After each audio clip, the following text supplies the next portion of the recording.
Janet ஹாட்சன்கிற 11 வயது சிறுமி தன்னோட பெட்ல அசந்து தூங்கிட்டு இருக்காங்க. அவங்களுக்கு ஏதோ அசௌகரியமா இருக்கிறத அவங்களால உணர முடியுது. அவங்க போர்த்தி இருந்த பெட்ஷீட் கீழ்ப்பக்கமா நகர்ந்து போற மாதிரி உணர்வு ஏற்படுது. கண்ணை திறந்து பார்த்த ஜேனட்டுக்கு அப்பதான் புரிய ஆரம்பிக்குது, அவளோட பெட்ரூம்ல அவளை தவிர வேற யாருமே கிடையாது. இருந்தாலும் இப்ப அவ தூங்கிட்டு இருந்த பெட் யாரோ உலுப்பி விட்டா மாதிரி பலமா தானாவே அசைய ஆரம்பிக்குது. 1977 இங்கிலாந்து பெகி ஹாட்சன்கிற சிங்கிள் மதர் அவங்களோட 4 பிள்ளைங்க கூட நிம்மதியான ஒரு வாழ்க்கையை வாழ்ந்துட்டு வராங்க. அவங்களோட ஃபேமிலி புது வீட்டுக்கு ஷிஃப்ட் ஆகி வந்த சில மாதங்கள்லயே பல விதமான அசௌகரியமான விஷயங்களை சந்திச்சாலும் கூட எதையும் கண்டுக்காம சாதாரணமா அதை தூக்கி போட்டு கடந்து போக ஆரம்பிக்கிறாங்க. கடந்த சில மாதங்களா பெகி ஹாட்சன் ஒரு வினோதமான சத்தத்தை செவியேற்கிறாங்க. அன்னைக்கு நாள் வளம மாதிரி அவங்களுக்கு வீட்டோட சுவற்றுக்குள்ள இருந்து எப்பவுமே சத்தம் கேட்கிற மாதிரி அன்னைக்கும் கேட்க ஆரம்பிக்குது. அதுக்கு ரியாக்ட் பண்ணாத பெகி அவங்களோட லிவிங் ரூமுக்கு வர்றாங்க. அப்ப அவங்க கண் முன்னாடியே லிவிங் ரூம்ல இருந்த ஒரு சேர் மெதுவா நகர்றத கவனிக்கிறாங்க.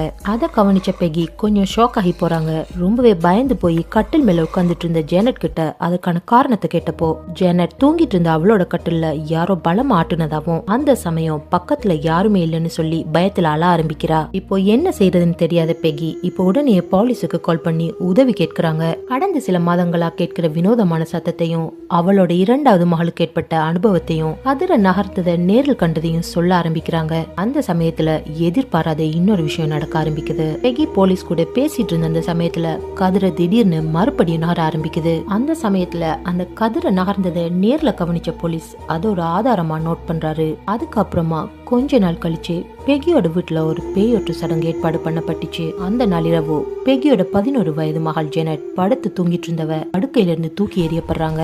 சுவற்றுல பலமா மோதப்பட்ட பந்து மாதிரி ஜேனட் வேகம் எறியப்பட்டதுல ரொம்பவே பயந்து போறாங்க. அந்த வீட்டுல அமானுஷம் இப்ப மெதுவா பரவ ஆரம்பிக்குது. அதே சமயம் அந்த வீட்டுல ஜேனட் தான் அதிகமா பாதிக்கப்பட்டாங்க. அந்த வீட்டை காலி பண்றதுக்கு ஒரு சில நாட்களுக்கு முன்னாடி ஜேனட் திடீர்னு ஒரு ஆணோட குரல்ல பேச ஆரம்பிக்கிறா. இது என்னோட வீடு, நான் தான் இந்த வீட்டுல இறந்து போனேன், நீங்க இப்பவே இந்த வீட்டை விட்டு வெளியேறணும் அப்படின்னு ஒரு பயங்கரமான ஆணோட குரல்ல ஜேனட் பேச ஆரம்பிக்கிறா. அந்த பயங்கரமான சம்பவத்துக்கு அப்புறமா பெகி ஹாட்சன் ஃபேமிலி அவசரமா அந்த வீட்டை விட்டு வெளியேறினாங்க. பெகி ஹாட்சன்கிற இந்த ஃபேமிலியோட பல டாக்குமெண்ட்ரி, பல இன்டர்வியூஸ் ஆன்லைன்ல இன்னும் அவைலபிளா இருக்கு.